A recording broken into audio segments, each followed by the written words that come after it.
김정은이 이야기합니다. 야, 저거 요즘 이제 오픈소스라고 하는데 저거 오픈소스 아니야? 오픈소스면 뭐 그냥 다운받고 그냥 가져올 수 있다는데 저거는 오픈소스가 아닌데요? 뭐라고? 오픈소스가 아니라고? 잠시만요. 타다닥. 네, 이제 오픈소스입니다. 혼자 정보 공유의 시대를 살고 있는 이 북한. 없으면 가져오면 된다. 자, 요게 이제 북한식 마인드입니다. APT 하니까 여러분들이 아파트? 라고 이야기를 하는데 APT라는 건 무엇냐면은 Advanced Persistent Threat.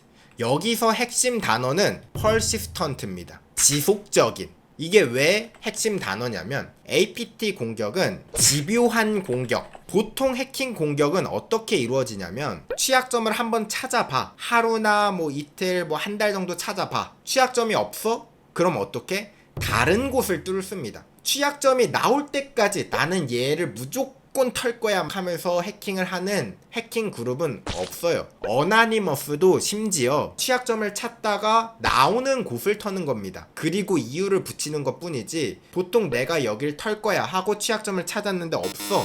그러면 다른 곳으로 눈을 돌립니다. 보통 공격자들, 해커들이 그래요. 해커들은 악성 코드를 쫙 뿌려. 그리고 그 악성 코드를 실행하는, 그러니까 덫을 쫙 뿌린 다음에 덫에 걸리는 애들만 수확을 하는 겁니다. 이게 보통 일반적인 해킹 공격이거든요. 왜 그러냐면 여러분들이 공격자라고 생각하시면 해킹 공격에 가성비가 있어야 된단 말이에요. 효율이 있어야 돼요. 효율. 진짜 1년 동안 취약점 나올 때까지 집요하게 물어뜯고 하는 해킹 그룹은 없어요. 거의 없습니다. 그런데 일반적인 해킹 공격과 조금 다르게 공격이 먹힐 때까지 공격한다. 그러니까 일반적인 해킹 공격이랑은 조금 다르잖아요. 그래서 이걸 APT 공격이다 라고 분류해서 이야기를 하는 겁니다. 그리고 이 APT 공격을 주로 하는 집단은 누구냐? 보통 국가에서 지원하는 해커들이 APT 공격을 합니다. 왜냐? 일반적으로 생계형 해커들은 뚫기 힘들면 안 뚫어요. 잡기 쉬운 피해자들, 먹잇감들이 사방천지거든요. 그니까 굳이 생계형 해커들은 뚫기 힘든 거를 굳이 힘들게 뚫지 않습니다. 그래서 제가 누누이 이야기를 하죠.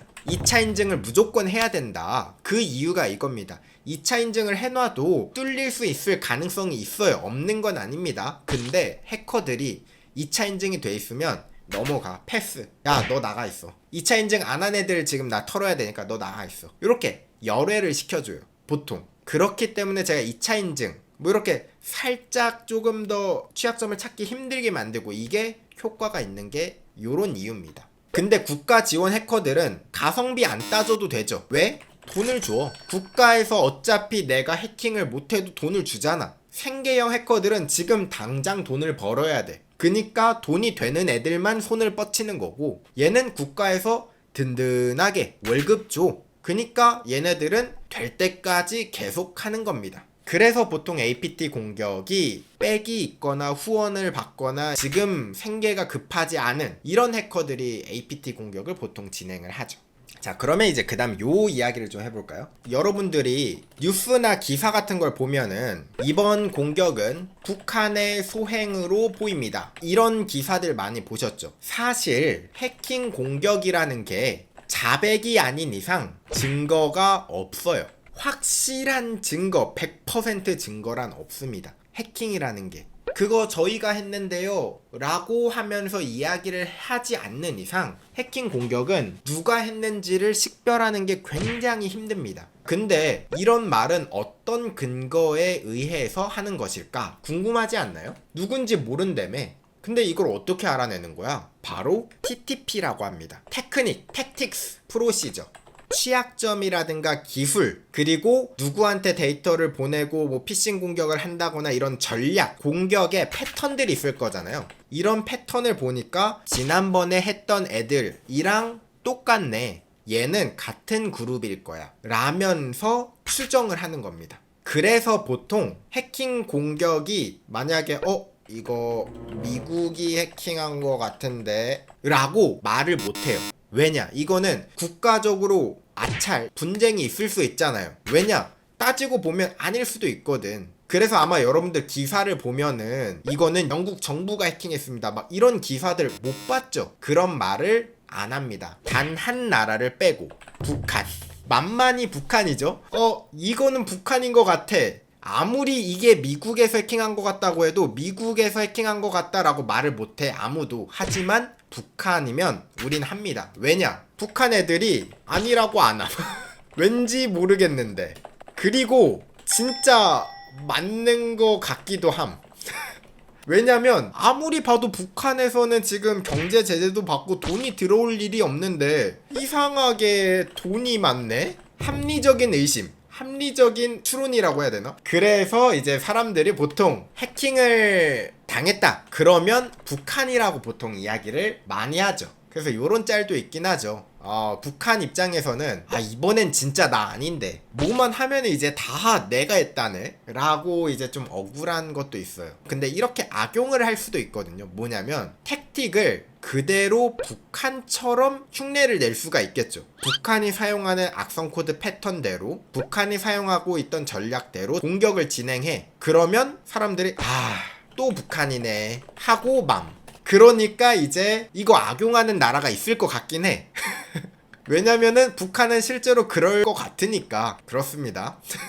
그래서 북한은 사실 이 해킹이 거의 뭐 메인 스킬, 패시브 스킬이라고도 제가 이야기를 했는데, 이제 여러분들이 좀 이해하고 넘어가셔야 되는 게 하나가 있어요. 뭐냐? 북한식 마인드를 조금 여러분들께 알려드리도록 할게요. 김정은이 이제 올해 1월 15일 제10차 최고인민회의에서 지방발전 2010 정책을 공식화했대요. 그래서 현대식 공장을 많이 만들겠다. 보통 이제 우리가 정상적인 나라에서는 해외에서 있는 기술이 부러우면 어떻게 해요? 해외에 가서 연수도 받고 실사 탐사도 가가지고 여기는 공장이 이렇게 만들어지는구나, 거기 인력한테 이제 부탁해가지고 의뢰도 하고 계약도 수주하고 막 해가지고 공장을 만들잖아요. 근데 여기는 조금 마인드가 다릅니다. 저거 공장 건설 벤치마킹 하자. 자, 옆에 있던 애가 저거 우리 거 아닌데요? 가져와야지. 가져오라면 가져오는 겁니다. 자, 여기 보시면 그래서 갑자기 우리나라의 건설기계단체 및 지방자치단체 공무원 대상 해킹 공격이 급증하기 시작했습니다. 왜? 공장 건설해야 되니까. 우리가 이제 해외 연수 갈 때 여기는 사이버에서 연수를 합니다. 이렇게 무단으로 연수를 하는데, 실제로 이번에 킴스키에서 건설 기계 분야를 해킹을 했어요. 조사를 해보니까 건설 분야 직능 단체에서 대규모로 악성 코드가 뿌려진 사실이 발견됐습니다. 공무원들 컴퓨터들이 대규모로 해킹을 당했어. 그래서 분석을 해보니까 여기에서 시작된 거였어요. 건설 분야 직능 단체에 사이트가 있거든요. 홈페이지가 있어. 근데 이 홈페이지에 로그인이라는 기능이 있는데, 로그인할 때 보안 프로그램을 다운받게 되어 있어요. 근데 북한 해커가 이 사이트를 해킹해가지고 이 보안 프로그램을 악성 코드로 바꿔치기 해놨어. 그래서 이 사이트에 들어가는 모든 공무원들이 로그인할 때 이 프로그램 다운받아야 되잖아요. 다운받는데 악성 코드를 다운받고 실행을 한 거예요. 그래서 거기에 있는 계정 정보 탈취하고 자료들 싹 다 긁어가서 지금 뭐 공장 짓고 있겠죠. 이게 바로 북한식 마인드입니다. 다시 한번 정리해드리면요, 김정은이 이야기합니다. 야, 저거